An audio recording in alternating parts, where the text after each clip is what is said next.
Sa isang liblib na baryo na napapaligiran ng masukal na kagubatan at malalawak na palayan, matatagpuan ang maliit na kubong yari sa kawayan at pawid na tanging tahanan ni Jerry.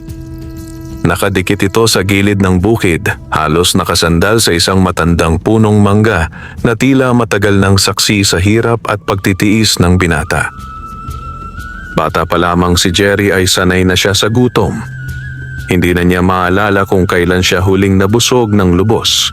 Madalas, kanin na may asin o sabaw ng dahon ng kamote ang kanyang pagkain. Kung minsan, wala pa.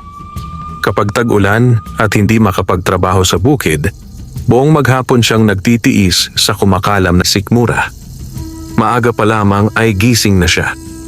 Sa pagsilip ng araw sa likod ng kabundukan, bumabangon na si Jerry mula sa banig na manipis at halos butas-butas. Hinihimas niya ang kanyang tiyan na tila laging hungkag, sa kamarahang bumubuntong hininga. Maghahanap na naman ng paraan, bulong niya sa sarili. Kinuha niya ang kanyang itak at lumabas ng kubo. Ang paligid ay tahimik, tanging huni ng ibon at lagaslas ng hamog sa mga dahon ang maririnig. Ang lupang sinasaka niya ay hindi kanya. Nakikiusap lamang siya sa isang kamag-anak na pahintulutan siyang magbungkal kapalit ng kaunting ani. Ang mga kamag-anak niyang iyon ang dahilan kung bakit lalo siyang naghihirap.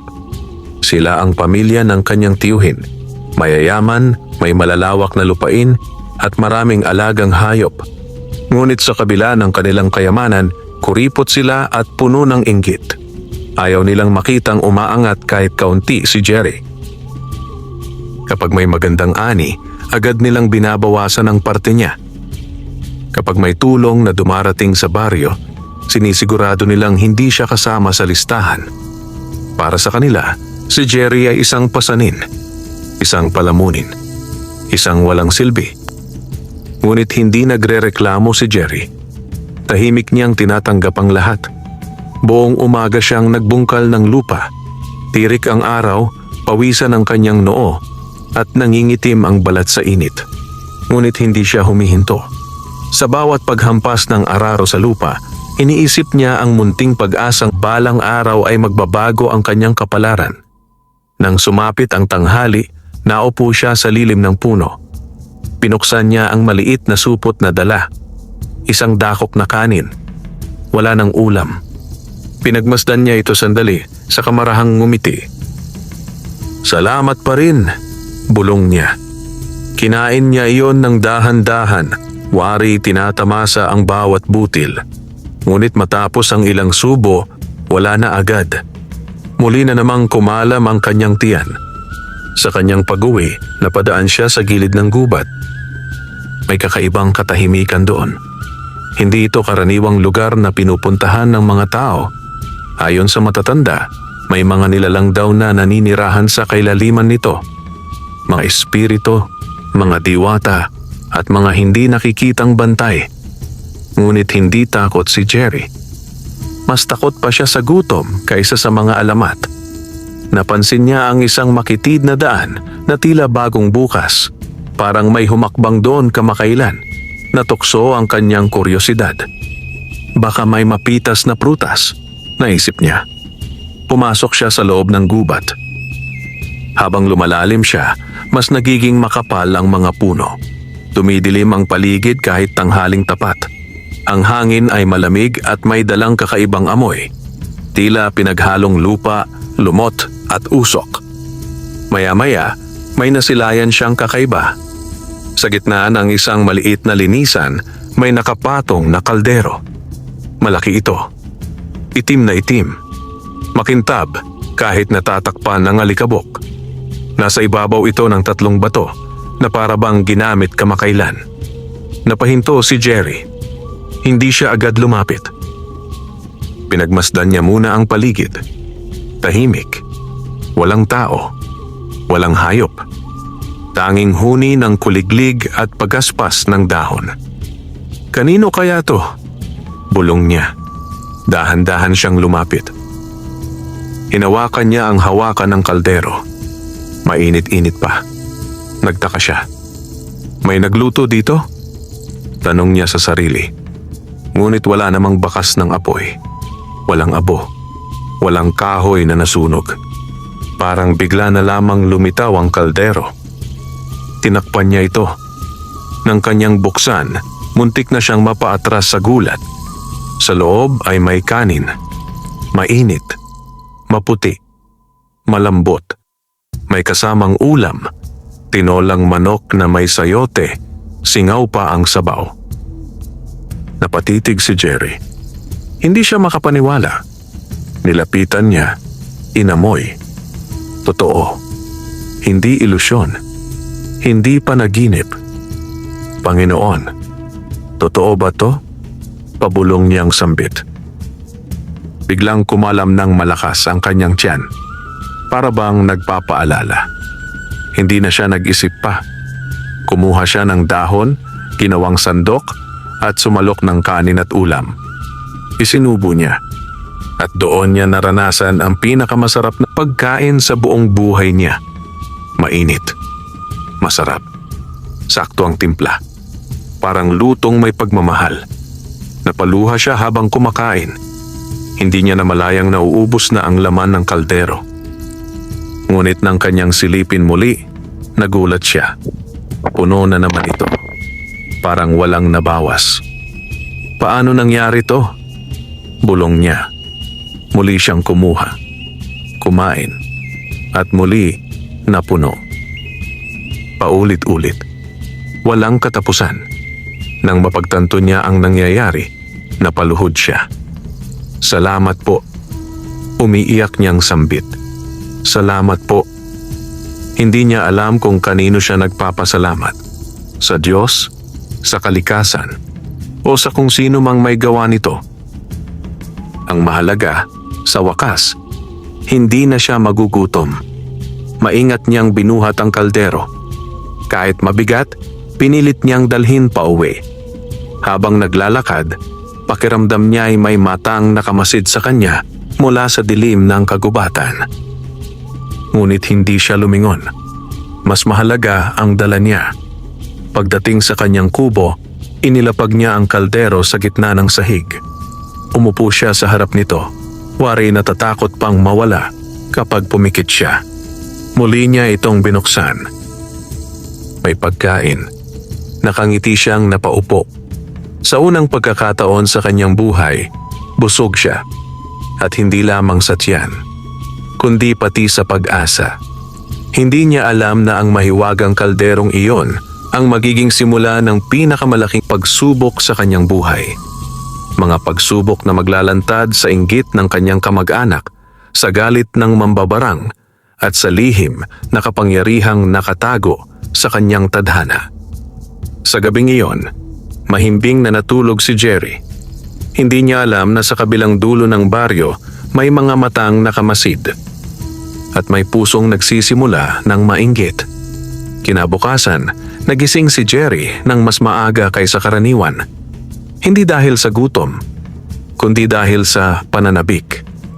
Bumangon siya agad mula sa banig at tumingin sa gitna ng kanyang kubo.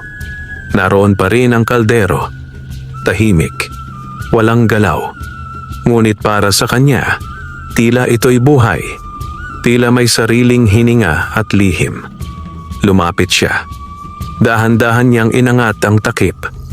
May mainit na kanin. May ulam na ginataang gulay at pritong isda. May singaw. Tunay.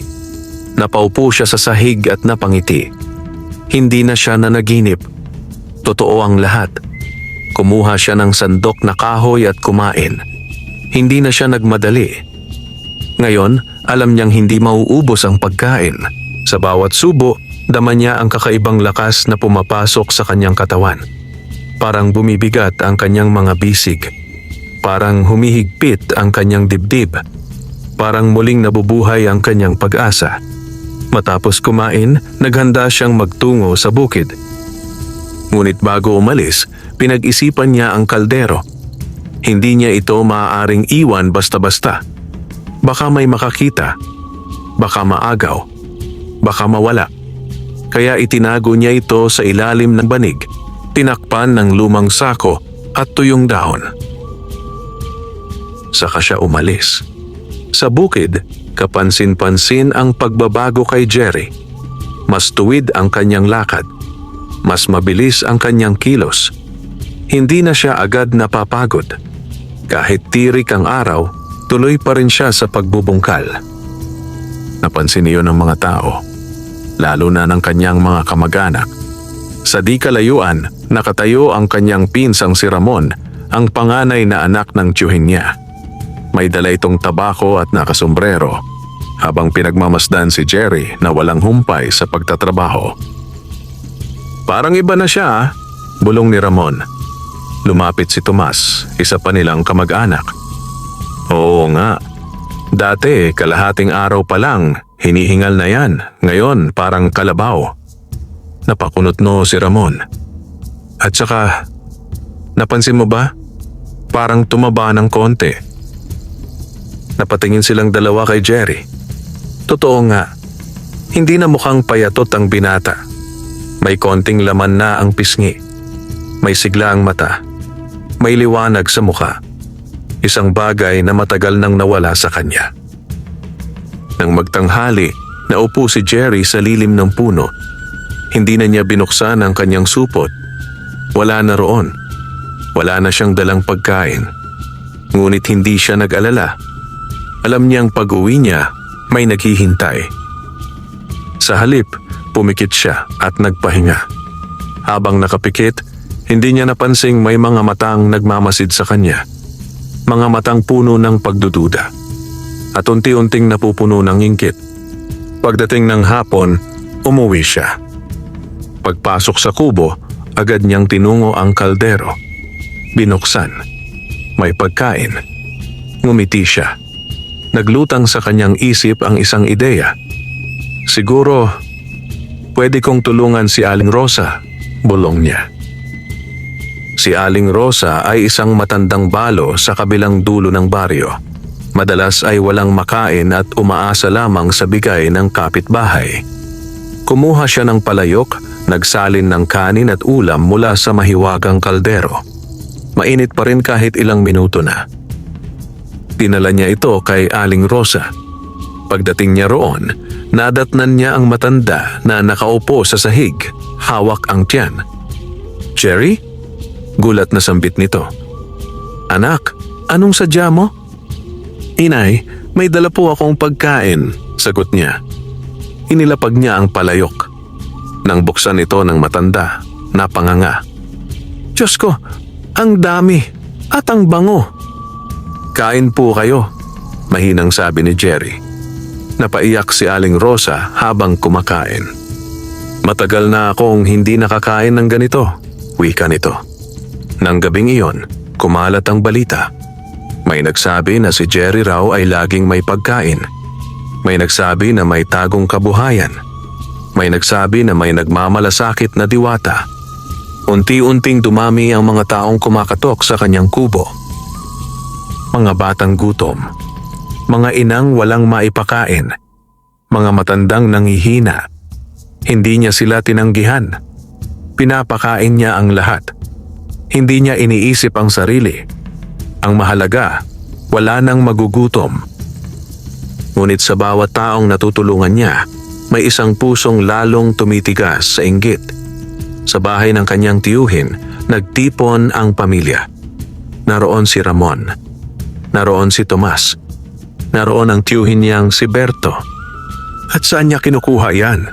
Tanong ni Berto, nakasimangot. Dati, wala yang makain, sagot ni Ramon. Ngayon, nagpapakain na ng buong baryo. May tinatago yan, sabi ni Tomas. Tumahimik si Berto. Pinagmasdan niya ang dilim sa labas ng bintana. Alamin natin, malamig niyang wika. Kung ano man ang meron siya, dapat sa atin yon. Sa gabing iyon, habang mahimbing na natutulog si Jerry, may mga aninong gumagalaw sa labas ng kanyang kubo. Tahimik, maingat, naghahanap, at handang gumawa ng masama. Malalim ang tulog ni Jerry ng gabing iyon. Pagod ang kanyang katawan sa maghapong trabaho at pagtulong sa mga kapitbahay. Sa unang pagkakataon sa kanyang buhay, hindi na siya nababalisa kung may kakainin pa siya kinabukasan. Ang tanging laman ng kanyang isipan ay pasasalamat. Sa labas ng kanyang kubo, tahimik ang gabi. Walang buwan. Tanging mga bituin ang nagbibigay liwanag sa kalangitan. Ngunit sa ilalim ng mga anino ng puno, may 3 figurang dahan-dahang gumagalaw. Si Ramon, si Tomas, at ang kanilang kaibigang si Lucas. May hawak silang sulo na binalutan ng tela upang hindi masyadong lumiwanag. Ang kanilang mga hakbang ay marahan, halos hindi marinig. "Sigurado ka bang dito niya tinatago?" bulong ni Lucas. "Oo," sagot ni Ramon. "Wala namang ibang lugar yan. Isang kubo lang yan." Huminto sila sa tapat ng bahay. Naririnig nila ang mahinang hilik ni Jerry sa loob. "Mahimbing ang tulog," sabi ni Tomas. "Ngayon na ang pagkakataon." Maingat nilang itinaas ang dingding na kawayan na bahagyang nakabukas. Sumilip sila sa loob. Nakahiga si Jerry sa banig. Walang malay. Tahimik. Dahan-dahan silang pumasok. Ang sahig na kawayan ay bahagyang umuuga sa bawat hakbang, ngunit hindi nagising ang binata. Naglibot ang mga mata ni Ramon. Hinahanap. Sinusuri. Bigla niyang napansin ang isang bahagi ng sahig na tila mas makapal ang patong. "Doon!" bulong niya. Lumapit siya. Hinila ang sako. Inangat ang mga tuyong dahon. At doon niya nakita ang itim na kaldero. Makintab kahit sa dilim. Parang may sariling liwanag. Nanlaki ang mga mata ni Tomas.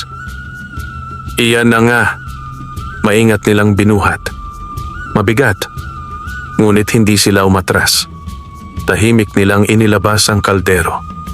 Pagkalabas, nagmadali silang umalis. Hindi nila napansin na bahagyang gumalaw si Jerry sa kanyang pagkakahiga.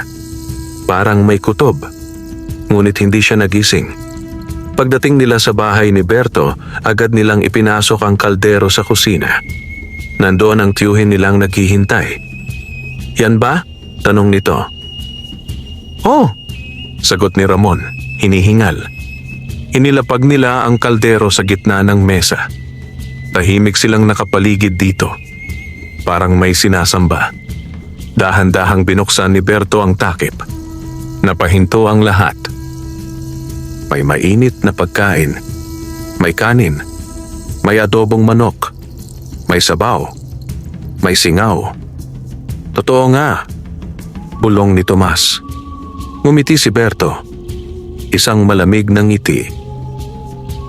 "Sa atin na to ngayon." Kumuha siya ng sandok at sumalok. Kumain. Sumunod ang 3. Busog. Sobra. Hindi nila namalayang ilang ulit na silang kumuha. At sa bawat sandali, hindi nauubos ang laman. "Kayamanan to," wika ni Ramon. "Hindi na tayo maghihirap." Ngunit sa oras na yon, may kakaibang lamig na gumapang sa hangin. Parang may dumaan na anino sa likod ng bahay. Parang may matang nagmamasid. Ngunit hindi nila iyon pinansin. Samantala, nagising si Jerry sa kalagitnaan ng gabi. Pawisan. Kinakabahan. Parang may nawalang bahagi ng kanyang sarili. Umupo siya. Tumingin sa kinalalagyan ng kaldero. Wala. Nawala. Nanlamig ang kanyang katawan. Hindi. Bulong niya. Tumayo siya agad. Hinukay ang ilalim ng banig. Wala. Sinilip ang paligid. Wala. Naupo siya sa sahig. Nanghihina. Parang nawalan ng lakas. Hindi dahil sa gutom, kundi dahil sa takot. Bakit? Mahina niyang tanong. Biglang may pumatak na luha sa kanyang pisngi. Hindi siya nagalit. Hindi siya sumigaw. Naramdaman niya lamang ang matinding lungkot. Parang muling bumalik ang dilim sa kanyang buhay. Ngunit sa gitna ng kanyang pagiyak, may narinig siyang mahinang bulong. Hindi galing sa labas. Hindi galing sa hangin. Kundi parang mula sa kanyang dibdib. Hanapin mo. Napatingin siya sa paligid. Hanapin mo ang sayo. Tumayo si Jerry. Pinahid ang luha. May kakaibang ningning sa kanyang mga mata. Hindi pa tapos, bulong niya. Sa kabilang dako ng baryo, sa bahay ni Berto, nagdiriwang ang mga magnanakaw. Hindi nila alam na sa kanilang ginawa, ginising nila ang isang lihim na puwersang hindi na maaaring pigilan.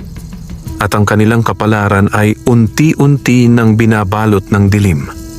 Hindi na muling nakatulog si Jerry ng gabing iyon. Umupo siya sa harap ng kanyang kubo hanggang sa sumikat ang araw. Tahimik siyang nakatitig sa kawalan habang ang malamig na hangin ng madaling araw ay humahaplos sa kanyang balat.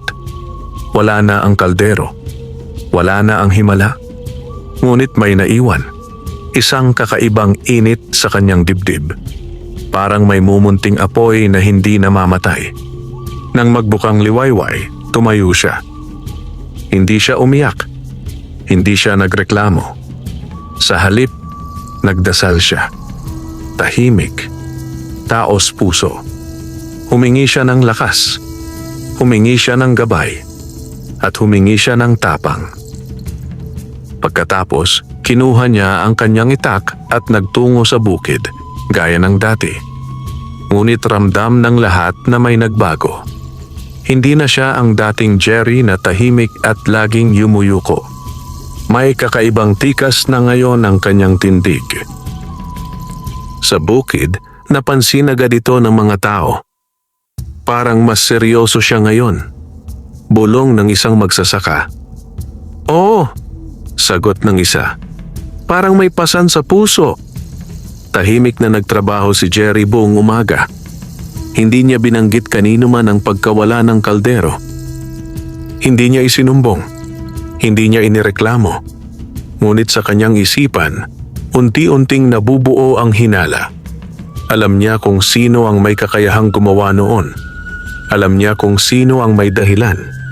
Ang kanyang mga kamag-anak. Sa tanghali, habang nagpapahinga siya sa ilalim ng puno, nilapitan siya ni Aling Rosa. Anak, mahinang wika ng matanda. Bakit parang malungkot ka ngayon? Napatingin si Jerry. Ngumiti ng bahagya. Wala po, inay. Pagod lang. Ngunit tumitig ang matanda sa kanyang mga mata. Parang may nabasa. May nawala sa'yo, sabi nito. Nanlaki ang mata ni Jerry. Paano niyo po nalaman? Ramdam ko, tugon ng matanda. Parang may kulang sa paligid mo. Tahimik siyang yumuko. Ninakaw po, mahina niyang sambit. Ang bagay na nagpapakain sa atin. Napahawak si Aling Rosa sa kanyang dibdib. Ay, Diyos ko. Hindi na nagtanong pa ang matanda. Sa halip, hinawakan niya ang kamay ni Jerry. Huwag kang mawalan ng loob, wika nito. Ang biyayang galing sa langit, hindi basta nawawala. Kinagabihan, nagpasya si Jerry na hanapin ang katotohanan. Tahimik siyang naglakad sa baryo. Pinagmamasdan ang bawat bahay. Pinakikinggan ang bawat bulong.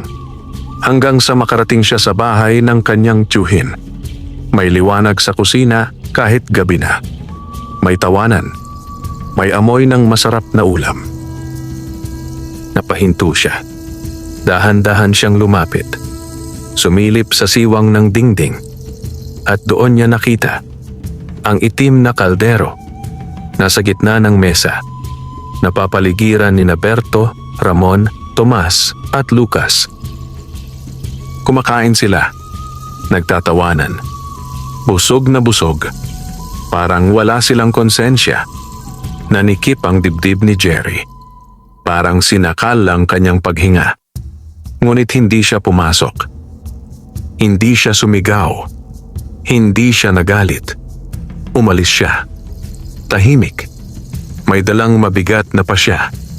Sa kanyang paglalakad pa uwi, napansin niyang unti-unting dumidilim ang paligid. Hindi dahil sa gabi. kundi dahil sa ulap na tila bumababa mula sa langit. May malamig na hangin, may kakaibang amoy ng insenso at usok. Napatigil siya sa gilid ng gubat, doon sa lugar kung saan niya unang nakita ang kaldero. Biglang umihip ang hangin, umikot, umalingaw-ngaw ang mga dahon, at sa gitna ng hangin, may lumitaw na anino, hugis tao, ngunit hindi ganap na tao, matangkad. Balot ng puting usok, may mga matang tila bituin sa dilim. Nanlambot ang tuhod ni Jerry, ngunit hindi siya tumakbo, hindi siya sumigaw. Tumayo siya, matapang. "Sino po kayo?" tanong niya. Umalingaw-ngaw ang tinig ng nilalang. "Tagapagbantay, ang biyayang iyong natagpuan." Napatitig si Jerry. "Bakit po ninyo kinuha?" tanong niya. "Hindi ko kinuha," tugon ng tinig. "Ninakaw. Ngunit ang biyaya ay hindi para sa sakim." Tumahimik ang paligid. "Kung nais mong mabawi," patuloy ng nilalang, "kailangan mong patunayan ang iyong puso. Hindi sa galit, hindi sa paghihiganti, kundi sa tapang at dalisay na layon." Lumuhod si Jerry. "Handa po ako," wika niya. "Para sa baryo, para sa mga gutom, para sa tama." Unti-unting naglaho ang anino, ngunit bago tuluyang mawala, may iniwang bulong. "Hanapin mo ang ilog ng mga lihim. Doon magsisimula ang iyong pagsubok." Naiwang mag-isa si Jerry sa gitna ng dilim. Ngunit ngayon, hindi na siya natatakot. May liwanag na sa kanyang puso. At may landas na siyang tatahakin. Madaling araw pa lamang ay gising na si Jerry. Hindi na siya nakatulog matapos ang gabing iyon. Paulit-ulit sa kanyang isipan ang tinig ng mahiwagang nilalang. "Hanapin mo ang ilog ng mga lihim." Tahimik niyang inihanda ang sarili. Wala siyang dala kundi ang kanyang itak, isang maliit na supot ng tuyong kanin at matibay na loob. Bago umalis, tumingin siya sa kanyang kubo. Marupok, luma, ngunit puno ng alaala ng kanyang paghihirap at pag-asa. "Babalik ako," bulong niya. Naglakad siya patungo sa gubat. Habang papalalim, lalong lumalamig ang hangin. Ang mga puno ay tila nagiging mas matangkad, mas siksik at mas madilim.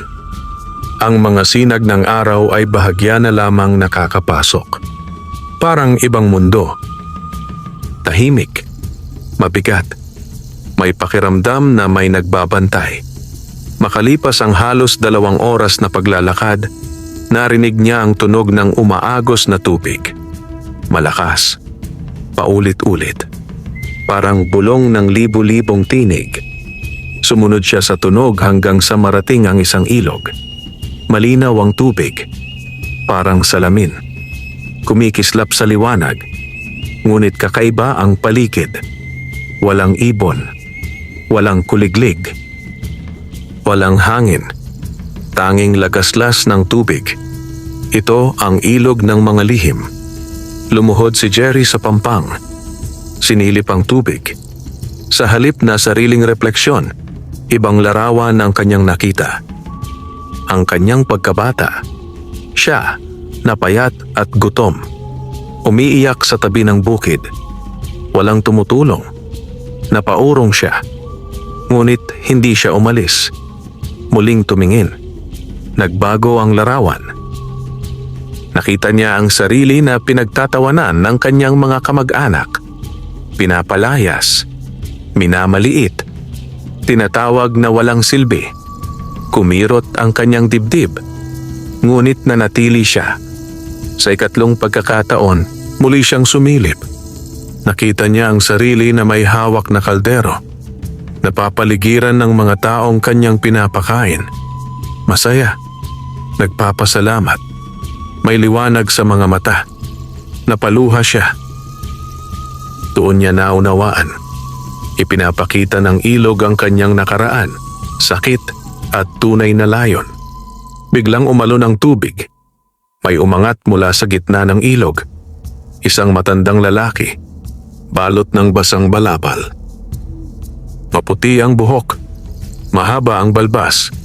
May hawak na tungkod na yari sa ugat ng puno. Tumayo ito sa ibabaw ng tubig na tila lupa.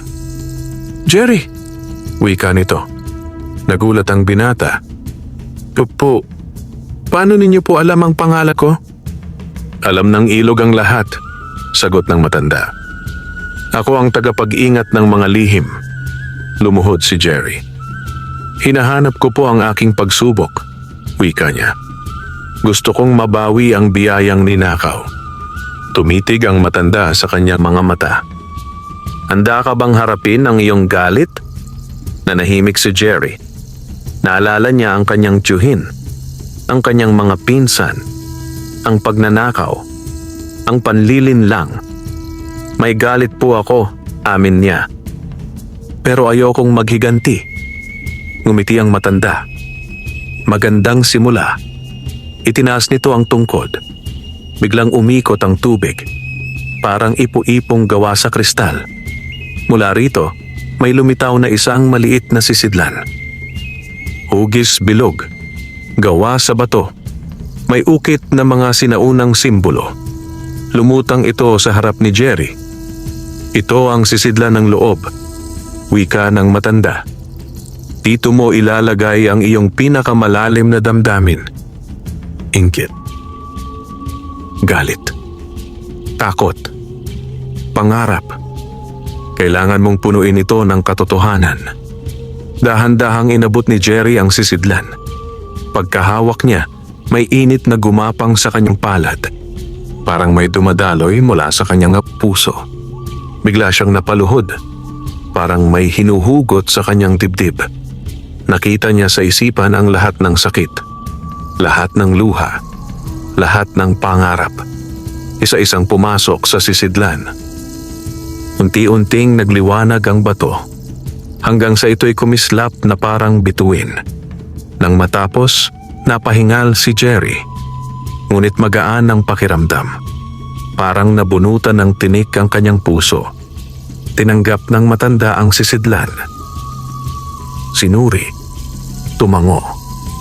"Pumasa ka sa unang pagsubok," wika nito. Ngunit dalawa pa ang naghihintay. "Tandaan mo, hindi mo mababawi ang kaldero kung mananatili ang dilim sa iyong puso." Dahan-dahang naglaho ang matanda. Unti-unting bumalik ang tunog ng ibon, ng hangin, ng buhay. Naiwan si Jerry sa tabi ng ilog. May bagong lakas, may bagong pag-unawa, at may bagong tapang. Ngunit alam niyang mas mabibigat na pagsubok pa ang darating. Mula sa ilog ng mga lihim, tahimik na naglakad pauwi si Jerry. Magaan ang kanyang katawan, ngunit mabigat ang kanyang isipan. Dalawa pang pagsubok ang naghihintay, at hindi niya alam kung ano ang mga iyon. Habang naglalakad siya sa makitid na daan sa gilid ng gubat, napansin niyang kakaiba ang paligid. Walang ibon, walang kuliglig. Muling bumigat ang hangin. Parang may nagbabantay, parang may sumusunod. Huminto siya. Nakinig. May marahang kaluskos sa likod ng mga puno. Hinawakan niya ang hawakan ng itak. "Sino yan?" sigaw niya. Walang sumagot. Ngunit unti-unting lumabas mula sa dilim ang isang matandang babae. Payat. Baluktot ang likod. Mahaba ang gusot na buhok. May mga pulang mata. May hawak na baston na may nakataling buto at tuyong dahon. Kilala sa baryo ang anyong iyon. Si Mang Itang, ang mambabarang, ang kinatatakutan ng lahat. Marami ang nagsasabing kaya niyang magpadala ng sakit, kamalasan at kamatayan sa sinumang kanyang pag-initan. Nanlalamig ang balat ni Jerry, ngunit nanatili siyang matatag. "Anong pakay ninyo?" tanong niya. Ngumisi si Mang Itang. Nararamdaman ko ang liwanag sa'yo. Paos nitong wika. Masakit sa mata. Galing sa kaldero, di ba? Nanlaki ang mata ni Jerry. Wala na po sa akin ang kaldero. Sagot niya. Tinutulungan mo ang mga tao, patuloy ng mambabarang. Pinapakain mo sila. Pinapalakas mo ang loob nila. Hindi ko gusto yan. Lumapit si Mang Itang. Bawat hakbang ay may kasamang maitim na usok. Ang gutom, wika nito, ay aking sandata. Kapag gutom ang tao, madali silang kontrolin. Kaya kailangang mawala ka. Itinaas nito ang baston. Biglang umihip ang hangin. Umiikot. Umuungol. Parang may mga aninong gumagapang sa lupa. Naramdaman ni Jerry ang bigat sa kanyang dibdib. Parang may pumipisil sa kanyang baga. Nanghihina ang kanyang mga tuhod. Alam niyang sinusumpa siya. Napapikit siya. Ngunit naalala niya ang sinabi ng tagapag-ingat. Huwag hayaang manaig ang dilim. Huminga siya ng malalim. Sa kanyang isipan, naalala niya ang mga batang pinakain niya. Si Aling Rosa, ang mga pasasalamat, ang mga ngiti. Biglang may mainit na liwanag na umusbong sa kanyang dibdib. Parang apoy na hindi nananakit. Kumalat ito sa kanyang buong katawan. Napaatras si Mang Itang. Ano yan? Sigaw nito. Ang mga aninong gumagapang ay naglaho. Humina ang hangin. Nakatayo si Jerry. Hindi na nanginginig. Hindi ninyo ako matatakot. Mariin niyang wika. Hindi ko hinahangad ang kapangyarihan. Gusto ko lang tumulong. Ngumisi si Mang Itang. Huwag kang magpakasiguro, sabi nito. Ito pa lang ang simula. Bigla itong naglaho sa usok. Naiwang mag-isa si Jerry sa daan. Hingal. Pawisan. Ngunit buhay. Pagdating niya sa baryo, agad niyang napansin ang kaguluhan. May mga taong nagtitipon.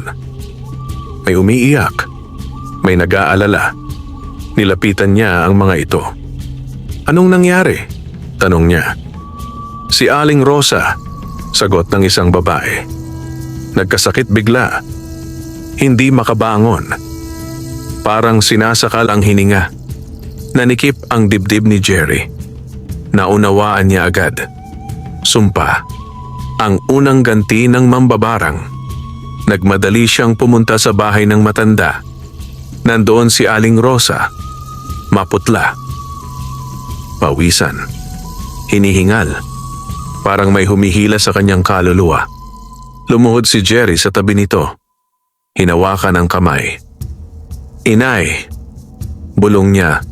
Huwag kayong matakot. Pumikit siya. Nagdasal. Buong puso. Buong lakas. Biglang uminit ang kanyang palad. May munting liwanag na lumabas mula rito. Unti-unting bumagal ang paghinga ni Aling Rosa. Bumalik ang kulay ng muka. Makalipas ang ilang sandali, dumilat ang matanda. Jerry. Mahinang wika nito. Buhay pa ako.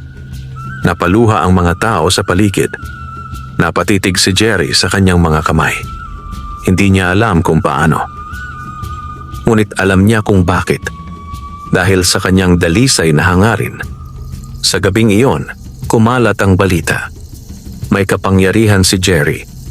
At sa kabilang dako ng baryo, isang nilalang ang lalong nagngit-ngit sa galit.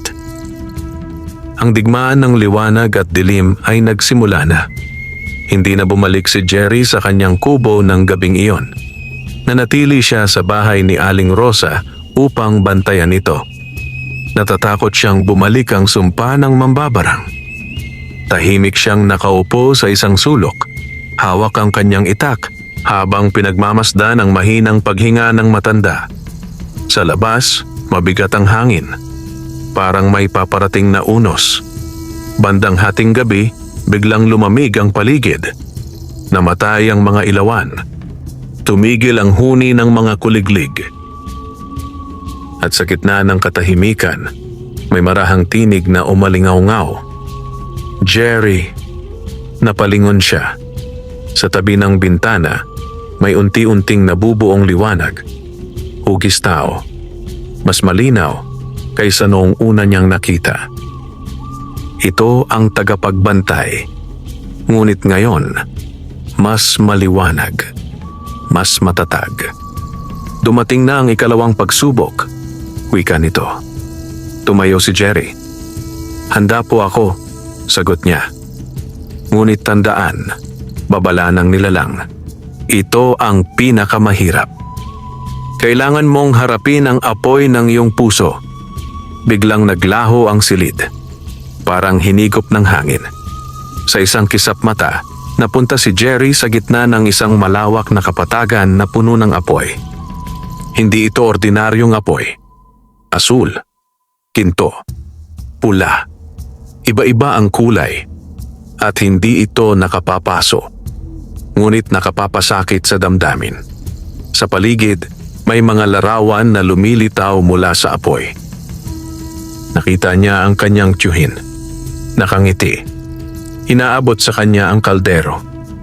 Sa'yo na, wika nito. Pagkatapos, biglang nagbago ang larawan. Ang parehong tiyuhin ay sinasaktan siya. Pinagtatawanan. Tinataboy. Sumisigaw. Nakita niya ang kanyang sarili. Nakayuko. Walang lakas. Walang boses. Nanikip ang kanyang kamao. Kumulo ang dugo niya. Hindi patas. Bulong niya. Sumunod na larawan. Ang baryo. Nasusunog. Nagsisigawan ang mga tao. Mga batang umiiyak. Mga matandang humihingi ng tulong. At sa gitna, siya. Nakatayo. May hawak na kaldero. Ngunit hindi gumagalaw. Hindi tumutulong. Pinapanood lamang. Hindi! Sigaw niya. Hindi ako ganyan. Umalingaw-ngaw ang tinig ng tagapagbantay. Iyan ang apoy ng iyong puso. Galit. Takot. Pagdududa. Kaya mo bang piliin ang liwanag kahit nasasaktan ka? Lumuhod si Jerry. Napaluha. Naalala niya ang lahat ng pait. Ang gutom. Ang pangungutya. Ang pagnanakaw. Ang sumpa. Gusto kong magalit, wika niya. Gusto kong gumanti.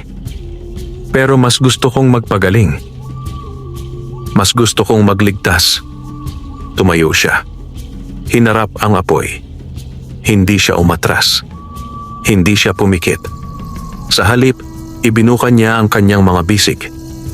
Kung kailangan kong masaktan, sigaw niya. Tatanggapin ko.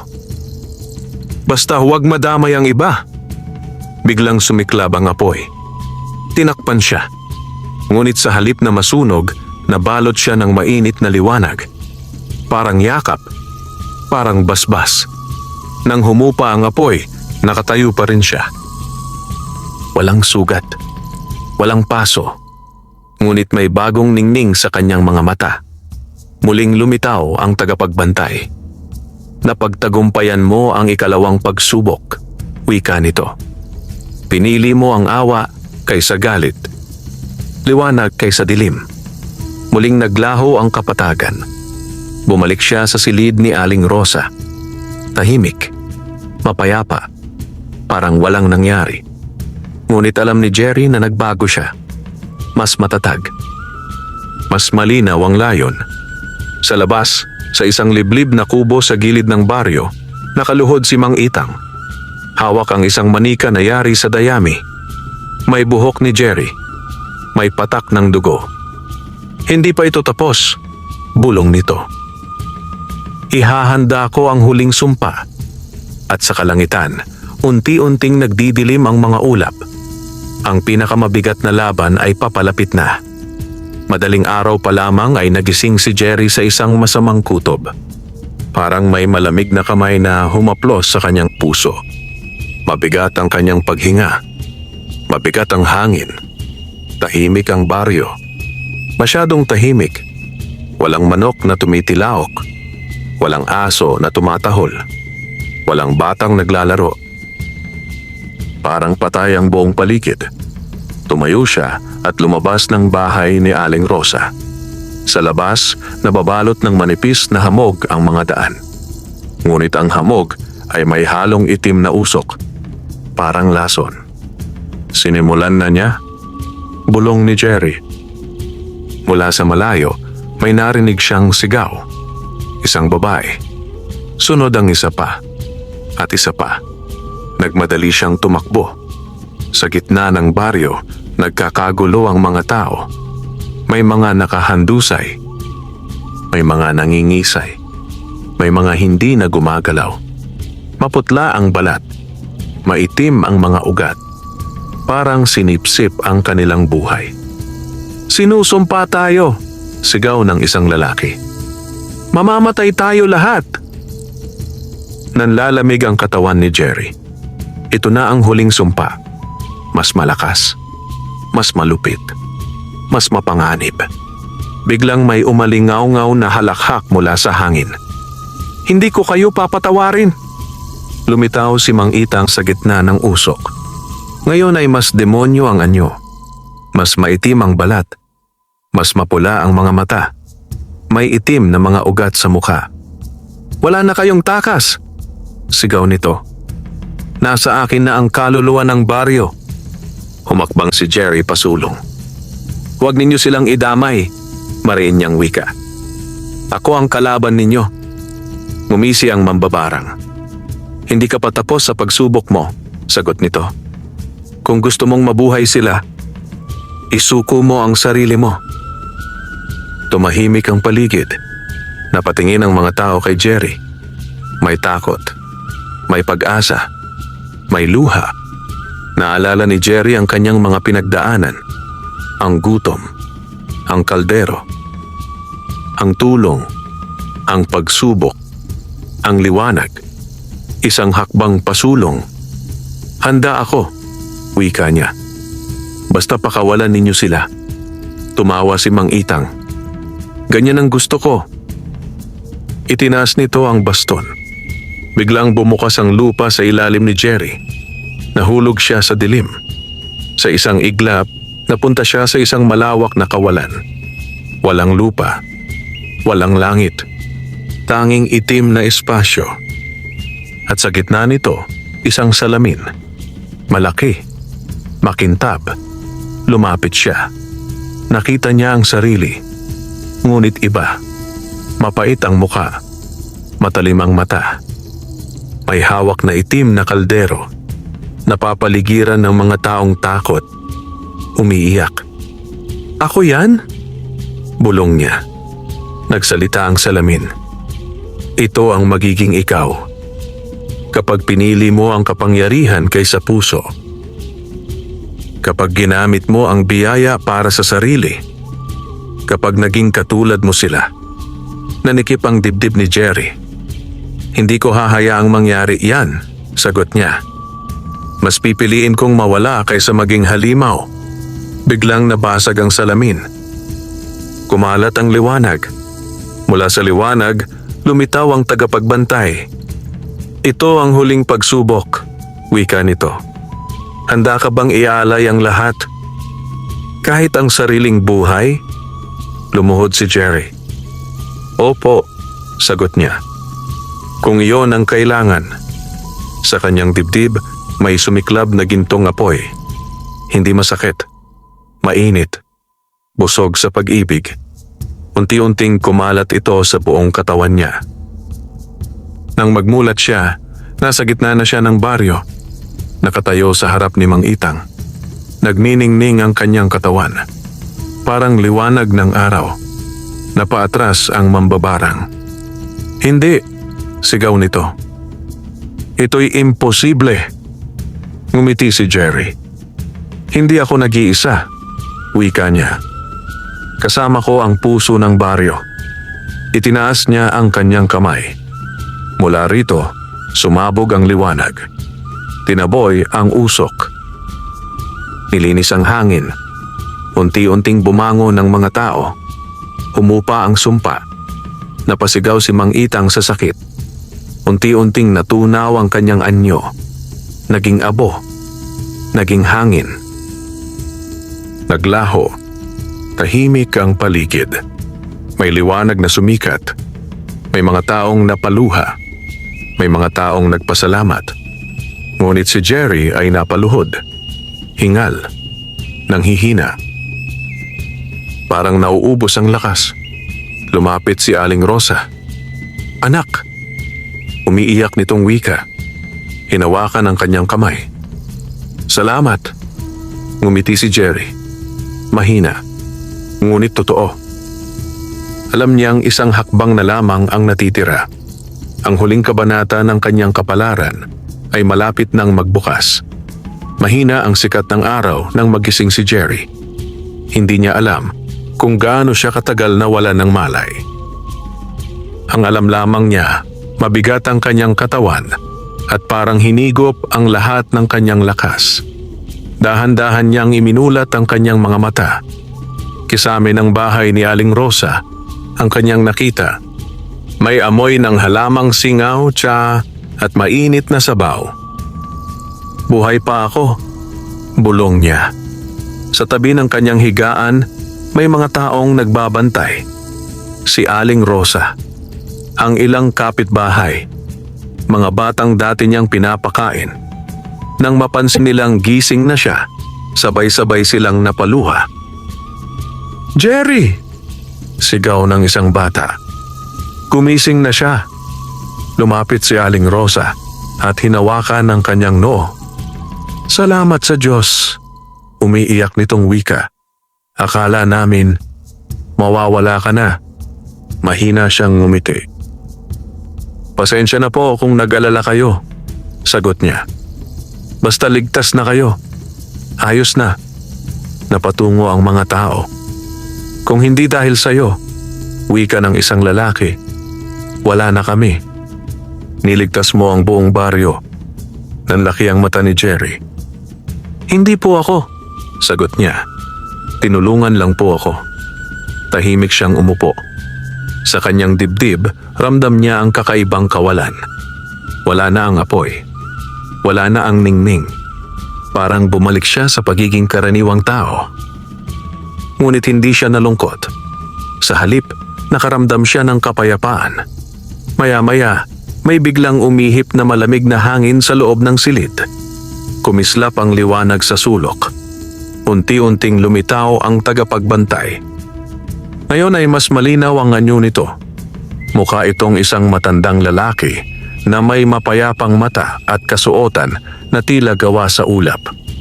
Tumahimik ang lahat. Tanging si Jerry lamang ang nakakakita. "Natapos mo ang 3 pagsubok," wika ng nilalang. "Nilinis mo ang iyong puso. Pinrotektahan mo ang iyong kapwa. At inialay mo ang sarili mo." Lumuhod si Jerry. "Salamat po," mahinang sabi niya. Ngunit pakiramdam ko, wala na ang lakas ko. Ngumiti ang tagapagbantay. "Iyon ay pansamantalang hiniram. Ang tunay mong lakas ay hindi mawawala. Ngunit may ibinabalik ako sa iyo." Itinaas nito ang kamay. Biglang may liwanag na bumalot kay Jerry. Hindi masakit. Parang yakap ng ina. Sa gitna ng liwanag may lumitaw na pamilyar na bagay. Ang itim na kaldero. Ngunit ngayon, may ukit na gintong simbolo sa gilid. Mas maliwanag. Mas buhay. "Binalik ko ang biyaya," wika ng tagapagbantay. Ngunit nagbago na ang anyo nito. Hindi na ito gagana sa sakim. Hindi na ito maaaring angkinin. Tanging ang pusong katulad ng sayo ang makakagamit. Inabot nito ang kaldero kay Jerry. Nang hawakan niya, may init na dumaloy sa kanyang palad. Parang muling nagising ang pag-asa. "Hindi ito para sa iyo lamang," dagdag ng nilalang. "Ito ay para sa baryo. Para sa susunod na salinlahi." Unti-unting naglaho ang tagapagbantay. Bumalik ang tunog ng paligid. ang huni ng ibon, ang bulong ng hangin. Napatingin ang mga tao kay Jerry. "Kinausap mo ba ang anghel?" tanong ng isang bata. Napangiti siya.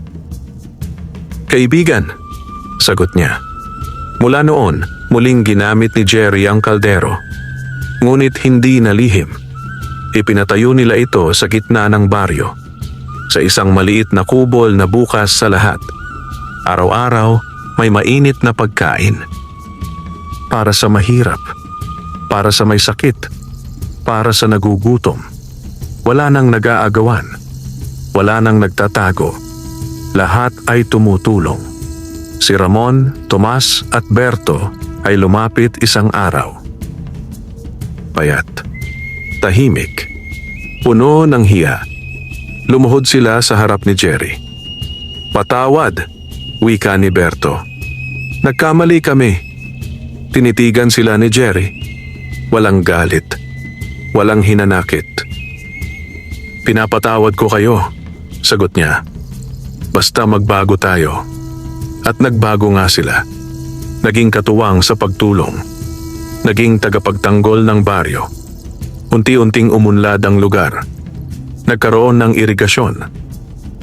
Masaganang ani. Mas maayos na buhay. Ngunit alam ni Jerry, may isa pang huling hakbang. Isang huling aral. Isang huling yugto. Ang kabanata ng pamana at kinabukasan. Lumipas ang mga taon na tila isang mahabang panaginip. Ang baryo na dating balot ng gutom at takot ay unti-unting naging lugar ng pag-asa at kasaganaan. Sa gitna nito, nanatiling simple ang buhay ni Jerry. Hindi siya yumaman. Hindi siya naging makapangyarihan. Hindi siya naghari. Nanatili siyang magsasaka. Tuwing umaga, makikita siyang nagbubungkal ng lupa. Tuwing tanghali, tumutulong sa kusinang baryo kung saan naroon ang mahiwagang kaldero. Tuwing gabi, nagdarasal para sa kapayapaan ng lahat. Ang kaldero ay naging puso ng baryo. Hindi na lamang ito nagbibigay ng pagkain. Nagbibigay ito ng lakas ng loob, ng pag-asa, ng pagkakaisa. At dahil sa halimbawa ni Jerry, natutong magtulungan ang mga tao. Ang mga batang dati niyang pinapakain ay lumaki. Naging mga guro, magsasaka, manggagamot, tagapangalaga ng kalikasan. Lahat ay may baong aral ng kabutihan. Isang hapon, habang nakaupo si Jerry sa ilalim ng matandang punong mangga sa tabi ng kanyang kubo, nilapitan siya ng isang batang lalaki. Si Lino. Isang ulilang minsang inalagaan ng baryo. May hawak itong maliit na supot ng bigas. "Kuya Jerry," mahiyain nitong wika. "Pwede po ba kitang tulungan bukas sa bukid?" Napangiti si Jerry. "Siyempre," sagot niya. "Masaya akong may kasama." Umupo si Lino sa tabi niya. "Kuya," tanong nito, "totoo po bang mahiwaga ang kaldero?" Tahimik na tumingin si Jerry sa kalangitan. Namumula na ang langit sa dapit hapon. "Totoo," sagot niya. "Pero hindi dahil sa mahika. Dahil sa puso ng mga taong gumagamit nito." Napaisip ang bata. "Paano po yon?" Hinaplos ni Jerry ang ulo ni Lino. Kapag may pagmamahal, nagiging himala ang lahat. Nang gabing iyon, nanaginip si Jerry. Nakita niya ang tagapagbantay. Nakatayo sa gitna ng liwanag. "Natupad mo ang iyong tungkulin," wika nito. "Ngayon, oras na para ipamana. Hindi ang kaldero, kundi ang diwa." Kinabukasan, tinipon ni Jerry ang buong baryo. Sa gitna ng liwasan, inilagay ang kaldero. Tahimik ang lahat. "Hindi ako mananatili magpakailanman," wika niya. "Darating ang araw na kailangan ninyong ipagpatuloy ito. Tandaan ninyo, hindi ang kaldero ang mahalaga, kundi ang pagtutulungan. Ito ang tunay na himala. Pinili ng baryo ang mga tagapangalaga, mga tapat, mapagkalinga, mapagpakumbaba. Isa na rito si Lino. Lumipas pa ang mga taon. Nang pumanaw si Jerry sa kanyang higaan, tahimik at may ngiti sa labi, nagluksa ang buong baryo. Ngunit hindi sila nawalan ng pag-asa. Sa halip, ipinagdiwang nila ang kanyang buhay. Sa araw ng kanyang libing, inilagay sa tabi ng kanyang puntod ang isang maliit na palayok na may mainit na kanin. Simbolo ng kanyang kabutihan. Simbolo ng kanyang sakripisyo. Simbolo ng kanyang pagmamahal. At sa tuwing may batang nagugutom sa baryo, sa tuwing may taong nawawalan ng pag-asa, may isang tinig na tila bumubulong sa hangin. Magbahagi ka. Magmalasakit ka. Doon nagsisimula ang himala. At sa puso ng bawat isa, si Jerry ay nanatiling buhay. Hindi bilang alamat, hindi bilang bayani, kundi bilang isang simpleng magsasakang nagpamalas ng tunay na liwanag ng tao. Wakas.